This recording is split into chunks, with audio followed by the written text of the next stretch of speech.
Zaman Neozoikum. Pengertian, ciri-ciri, dan pembagian zaman Neozoikum berasal dari sebuah bahasa Yunani, yaitu kata kainos yang artinya baru dan zoe artinya kehidupan, sehingga dapat disimpulkan bahwa zaman Neozoikum berarti zaman bumi atau kehidupan baru.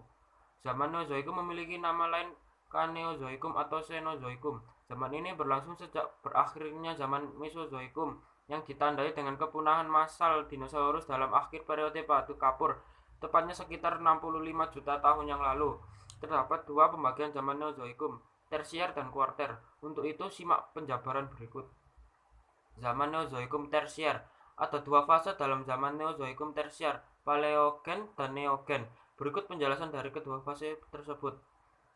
Fase Paleogen. Fase Paleogen terjadi sekitar 23 sampai 65 juta tahun yang lalu. Dalam sebuah periode paleogenik, fase ini juga dibagi menjadi 3 tahapan, yaitu Eosen, Paleosen, dan Oligosen. 1.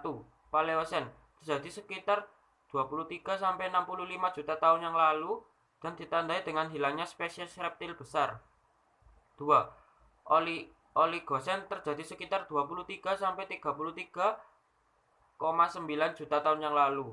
Tahapan ini ditandai dengan adanya sebuah penyebaran dalam tanaman rumput hingga spesies baru seperti gajah, mamut, anjing, kucing, marsupial, dan banyak lagi untuk berkembang. 3. Eosen terjadi sekitar 33 sampai 56 juta tahun yang lalu yang ditandai dengan munculnya spesies mamalia.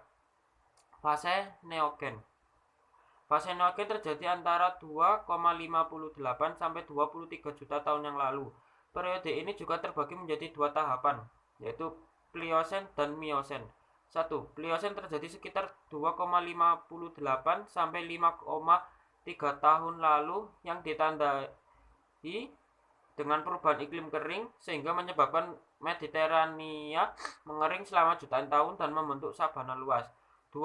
Miosen terjadi sekitar 23 sampai 5,3 juta tahun yang lalu yang ditandai dengan adanya sebuah keberadaan populasi modern invertebrata laut dan perkembangan hutan gangga yang mengarah pada pembentukan sebuah spesies baru. Zaman Neozoikum kuarter. Pada zaman Neozoikum kuarter berlangsung sekitar 2,58 juta tahun lalu. Zaman ini juga terbagi menjadi sebuah dua fase, yaitu Holosin dan Pleistocene. Fase Holosin. Pada fase Holosin ditandai dengan adanya suhu bumi yang naik dan membuat es di kutub mencair sehingga membanjiri daratan yang menjadi laut dangkal. Pada fase ini juga diketahui munculnya Homo sapiens. Kedua, fase Pleistocene. Pleistocene terbagi menjadi awal, tengah, dan akhir. Pada fase ini keadaan alamnya tidak stabil yang disebabkan adanya dua zaman yang sedang berganti, yaitu antara zaman glasial dan era interglasial.